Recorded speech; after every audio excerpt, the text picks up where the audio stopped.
While Darius I's accomplishments as a conqueror are not nearly as impressive as those of his predecessors, this was not the most important thing to come out of his reign.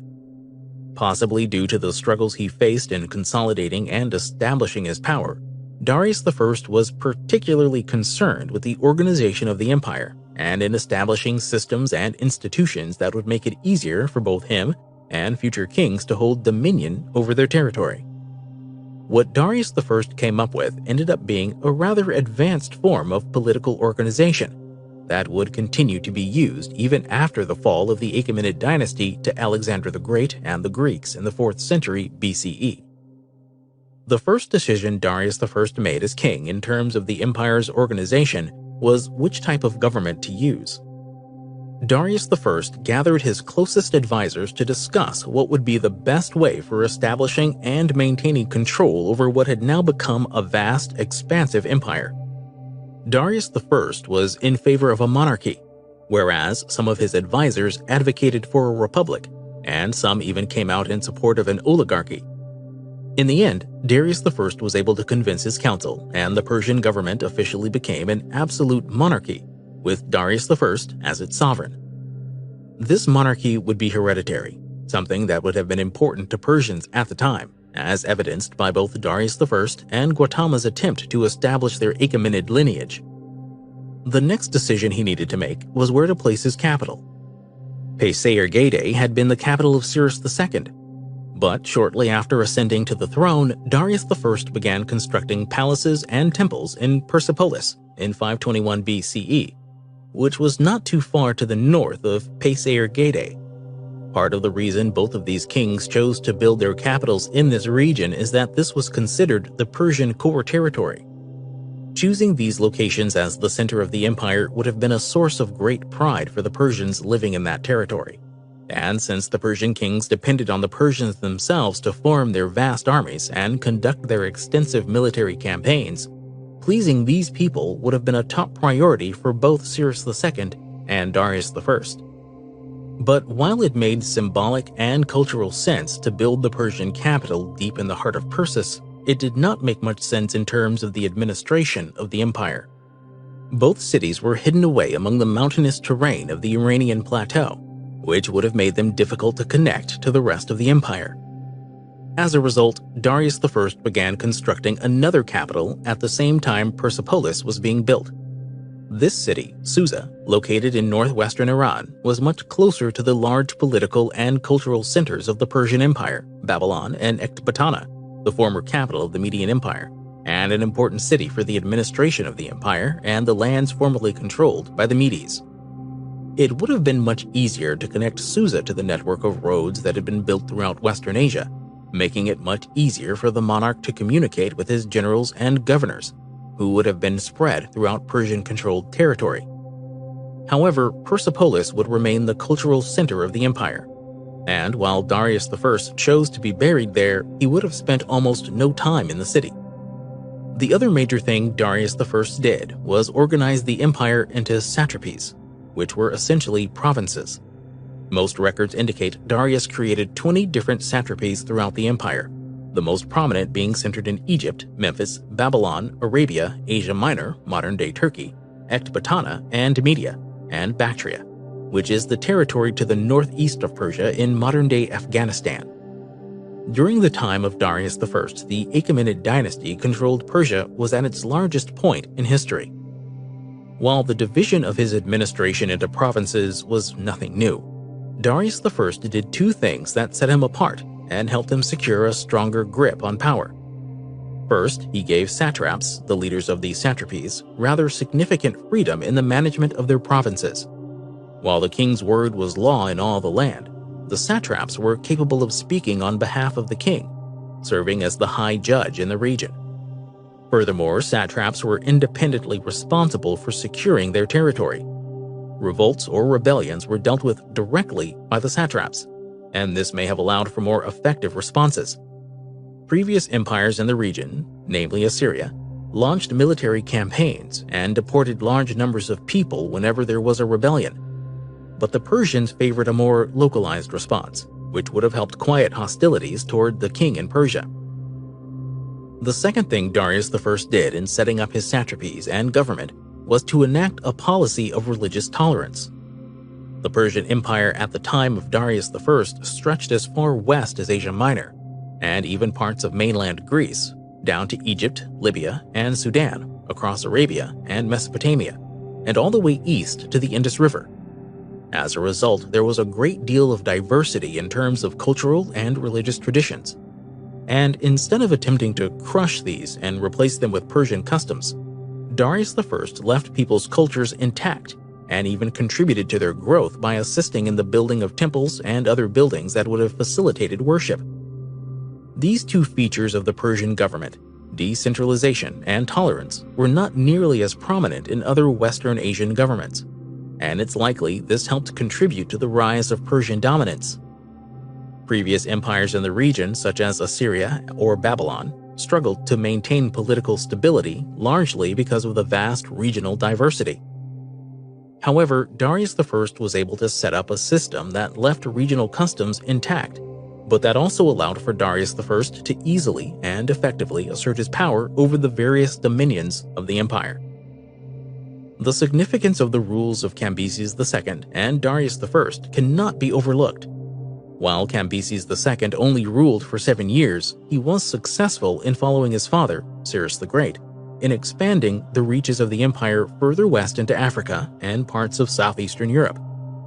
Darius I's much longer yet somewhat less eventful rule helped to consolidate these gains and set up a system of government that would allow the Persian Empire to flourish as Western Asia's greatest power.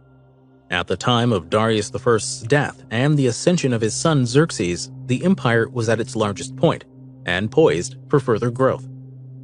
Yet the Achaemenid dynasty's power was rapidly reaching its apex, and before too long it would begin to fall apart, until it eventually fell in the 4th century BCE to the Greeks.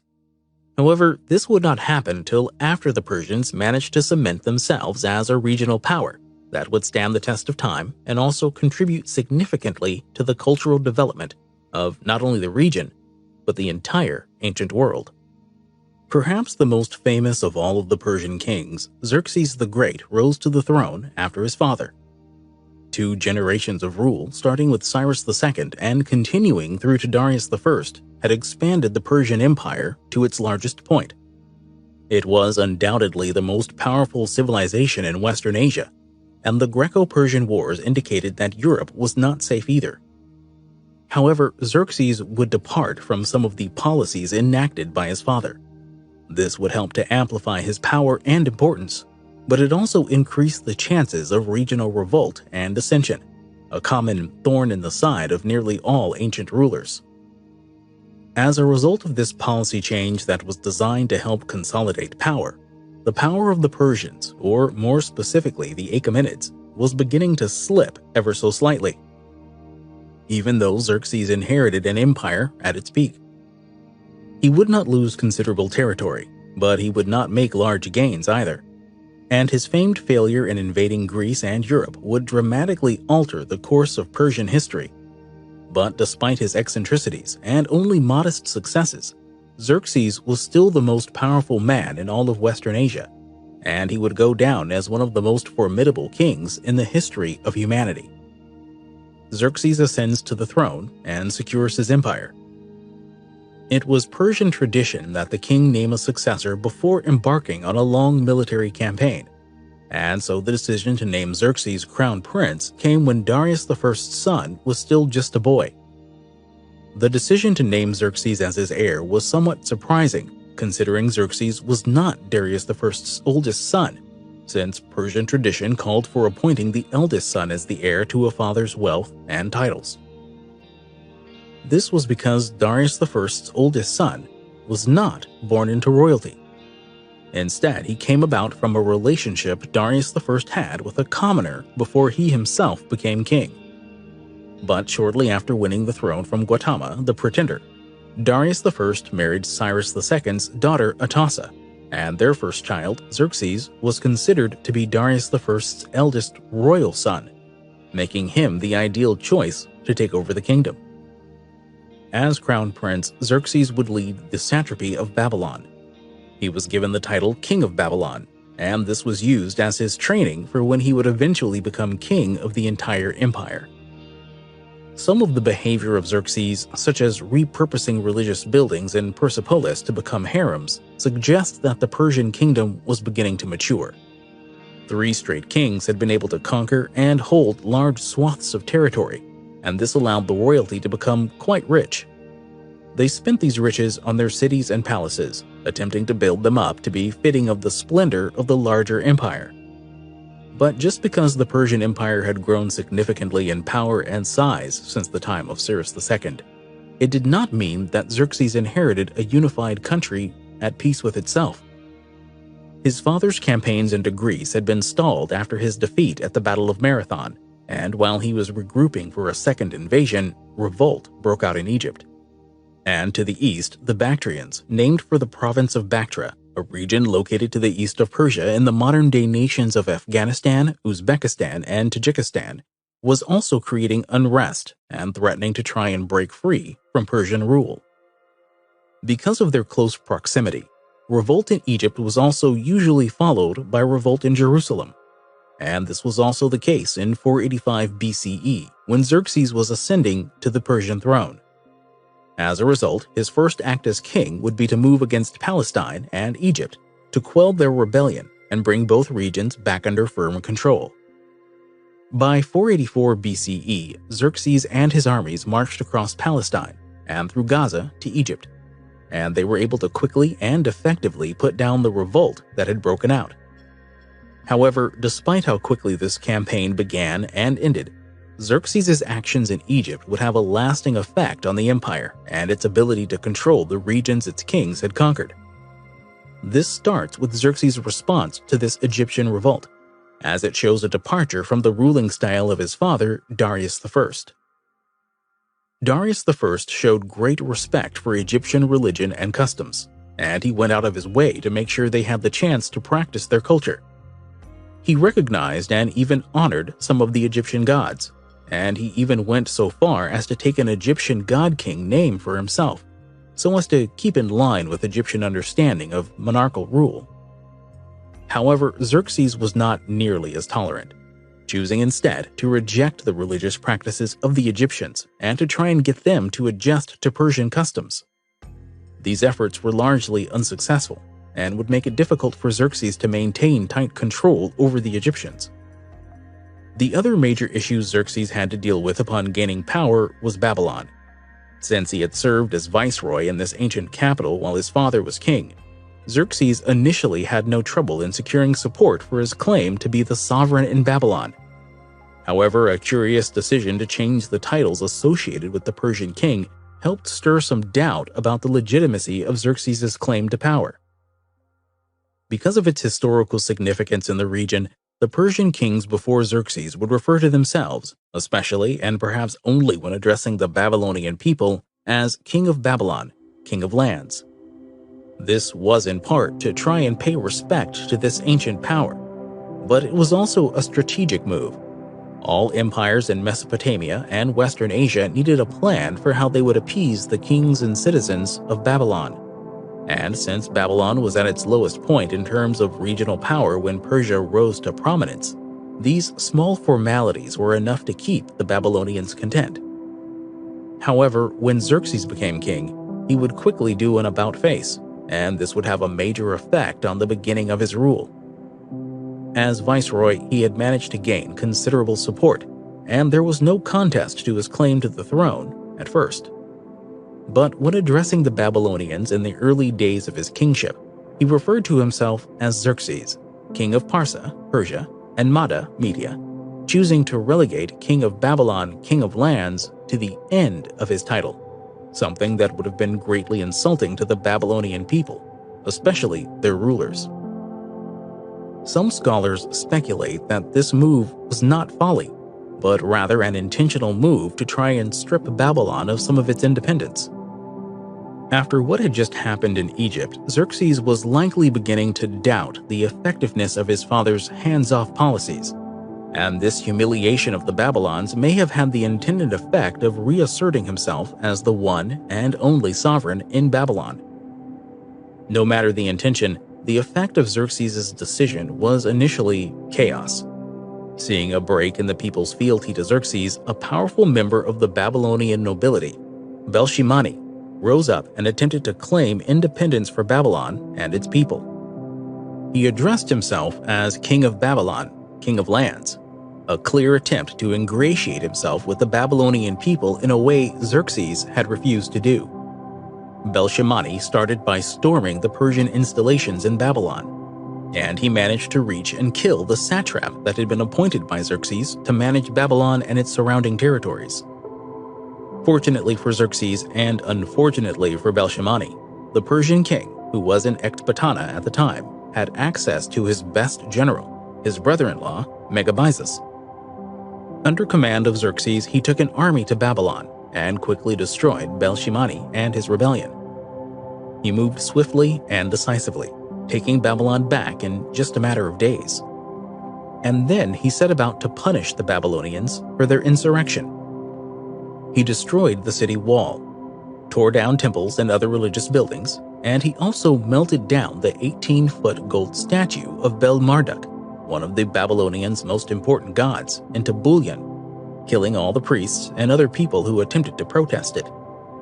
This prompt change in policy regarding how the different satraps would be managed began to reshape the direction of Persian history. As one might expect, it began to sow the seeds for rebellion throughout the empire, which any student of ancient history knows is the beginning of the end. And with Xerxes about to mount a massive invasion of Greece and Europe, the destiny of the Achaemenid dynasty is slowly beginning to come into question. But for those living contemporaneously, it would not have seemed this way. The Persian army was still as strong as ever, and Xerxes' harsh response to insurrection would have struck fear in people across the empire, discouraging dissent and strengthening Xerxes' control over Western Asia. Xerxes moves on Greece. What's interesting about Xerxes, and something that separates him quite a bit from his father Darius I and his uncle Cambyses, is that he was not particularly interested in conquest. Xerxes would have been the first Persian king to be born into the tremendous splendor that came from the imperial gains made by his forefathers, so it's only natural he concerned himself with other interests, namely the fortification of his power and the glorification of his wealth within the empire. Once Xerxes took over as king, he immediately began overseeing the massive construction projects started by his father. He put finishing touches on the palaces that had been started by Darius I in Babylon and Susa, and he also went to work completing the splendid terraces surrounding his father's principal palace in Persepolis. But despite his aversion to conquest and war, Xerxes would be unable to avoid a military campaign, and the obvious location for Xerxes' primary campaign was Greece and Europe. Darius I had intensified the Greco-Persian Wars by retaliating to the Ionian revolts with a full-scale invasion of Greece. He managed to make it onto the Greek mainland and was headed for Athens when he was stopped and driven back across the Aegean Sea to Anatolia and Asia Minor. However, it would take some convincing to get Xerxes to commit to a full-scale invasion of Greece, and also a little trickery. Persian diplomats who had been living in Athens had been exiled after Darius I's failed invasion.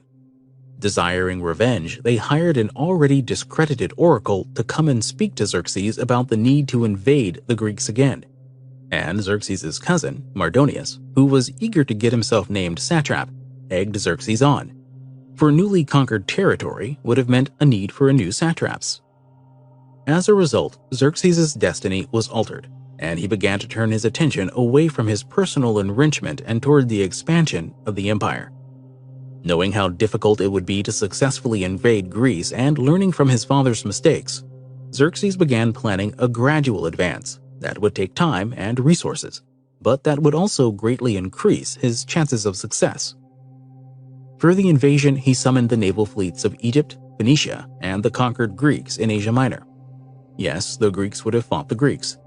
Punishment for denying military service was severe, and it would have helped create this somewhat unnatural situation. And Xerxes also called upon half of his standing army. 3 of the 6 army corps were deployed, each being made up of around 60,000 men.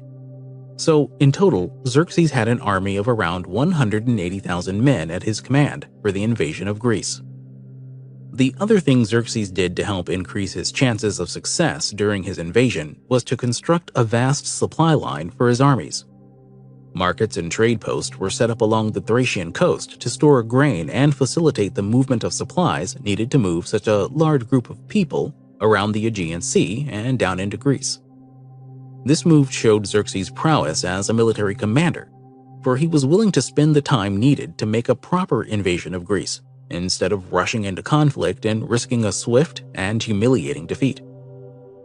His movement through Asia Minor and over into Greece was slow and gradual, and therefore not hidden from the Greeks.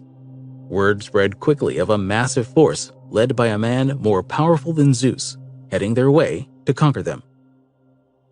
Obviously fearful of this impending threat to their independence, the Greeks began to scramble to put together a defense. Since most of the Greeks who had settled into Asia Minor and Africa had already been conquered by the Persians and were in fact fighting in their armies and navies against their kinsmen, often by the Persian use of the lash, the remaining independent city-states had few, if any, allies willing to contribute to their defense. The northern parts of Greece, south of Macedonia, and west of Delphi and Athens were able to remain neutral, and since they had no part in the original cause of the Greco-Persian Wars, the Ionian revolts, they were not a primary concern of Xerxes and the Persians.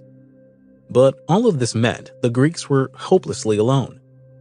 Threatened city-states such as Sparta, Athens, Delphi, and Eretria attempted to form an alliance, but this was stunted by the unwillingness of the oracles to permit war against the Persians. Nearly all records of soothsayers at the time indicate that Greek priests wanted the Greek armies and leaders to abandon their land and surrender to the Persians. Even if one doesn't believe in oracles, it is no surprise this was the recommendation. The Greeks were standing alone against perhaps the largest army ever assembled. By 480 BCE, Xerxes and his troops were marching along the Thracian coast, with his large naval fleet accompanying them and helping them cross difficult terrain wherever necessary. They moved into Macedonia and headed south towards Greece. Greek scouts who were captured were usually taken in and shown the immensity of the Persian army, so that they could return to their leaders and report on what they saw, and attempt to solicit Greek submission before the invasion. However, this did not work, and it appeared the Greeks were going to stand up and fight for their independence, although all indications showed that they were setting up for a quick and conclusive defeat. By the end of 480 BCE, Xerxes and his armies and fleets had made it to Salamis, an island just off the coast of Athens. He appeared to be in an ideal position to force the surrounding city-states to accept surrender terms, which would have left Athens all but defeated. However, Xerxes listened to his advisors and instead launched an offensive in the Straits of Salamis. Ground troops were approaching from the north, and they were met by a small contingent of Greek soldiers at the pass of Thermopylae. Here, the Greeks were essentially slaughtered, although references to the battle in pop culture, the movie 300, suggest otherwise. The Greeks were also defeated at Artemisium, despite being reinforced by those fleeing the Battle of Thermopylae. These Persian victories led to the conquest of Greek city-states such as Phocis, Boeotia, Attica, and Euboea, which gave Persia a significant stronghold into Greece, threatening Athens. The Greek response was to engage the Persian naval fleet at the Straits of Salamis, a narrow stretch of water just off the coast of Athens. This took the Greeks out of Athens and put them on an offensive against the Persians, who were at the island of Salamis likely preparing for an invasion of Athens. This move by the Greeks gave them greater control over the conditions of engagement, which put them at an advantage. The Persians greatly outnumbered the Greeks, but attacking instead of waiting to be attacked paid off. The small space within which they had to operate proved to be a great hindrance to their success. Persian troops had trouble staying organized and keeping formation, and this meant the much smaller Athenian fleet was able to mount an attack that resulted in a decisive victory for the Greeks. However, the impact of the Battle of Salamis was not felt so much in terms of the Persian military. Overall, the Persians had suffered modest defeats, and after their victories at Thermopylae and Artemisium, the army was still intact and in good position to continue its advance southward towards Athens. But what did change as a result of the Battle of Salamis was Xerxes. It was he who ordered the attack on the Athenians, meaning he had no one to blame for the loss. But immediately after the defeat, he had his Phoenician naval captains executed on grounds of cowardice. Horrified by this cruel and irrational response to what was nothing more than a normal naval defeat, the Phoenicians and Egyptians both abandoned Xerxes and returned home, drastically reducing the size of the fleet he had at his disposal and opening the door for the allied Greek city-states to launch a counteroffensive the next year, which would effectively end the Persian advance into Greece and mark the beginning of the Greek offensive into Persia. The other major development that came from defeat at Salamis was that Xerxes, who we must remember was not particularly warlike from the beginning, left the battlefield and retreated to Sardis, the capital of Persia's Asia Minor satrap. He left Mardonius to control the army, which in other circumstances would have been a smart move, given Mardonius's record as a proven military general more adept than Xerxes. Leaving him in command would have increased Persian chances for success, largely because Xerxes, as a military leader, was more of a liability than an advantage. The following year, 479 BCE, the Persians were still in a good position to finish their conquest. Half of the Greek city-states were under Persian control, and the allied forces did not have the numbers to beat the Persians. But there was still resistance to their rule. Greek advisors to Mardonius suggested he forego military campaigns in favor of diplomacy, suggesting he use bribery as a means of winning the support of the Greek political elite, which would have made it much easier to win the favor of the Greek people. However, Mardonius ignored this advice and instead chose to attack at both Plataea and Mycale.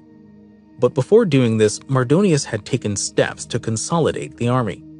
Instead of relying on a massive force of conscripts taken from various parts of the empire, he sent all but one army corps home, and his remaining force was made up of only Iranians, i.e. Persians, Medes, Bactrians, and Indians, as well as Persian immortals, a special class of professional Persian soldier, which will be discussed further in Chapter 6. He believed Iranians to be stronger and more effective soldiers, and therefore felt success was more likely if he reduced the size of his force and made use of only the best soldiers. And he would have liked his chances even more, considering he thought the Greek soldiers to be weak and ineffective, a sign of Persian military ignorance. But the decision to attack instead of using diplomacy, along with the disregard for the ability of Greek soldiers, led to defeat at both Plataea and Mycale, meaning that by the end of 479 BCE, the Persians had effectively been defeated in Greece. And as discontent began to break out in Western Asia, the Persian army needed to leave Europe and attend to other matters in the empire. There is a general consensus among historians that the Persians should have won this war. They vastly outnumbered the Greeks, and the alliance formed between the Greek city-states was weak and disorganized. Xerxes started out in the right direction, by supplying his army and moving gradually into Greek territory, making sure the navy supported the army the whole way.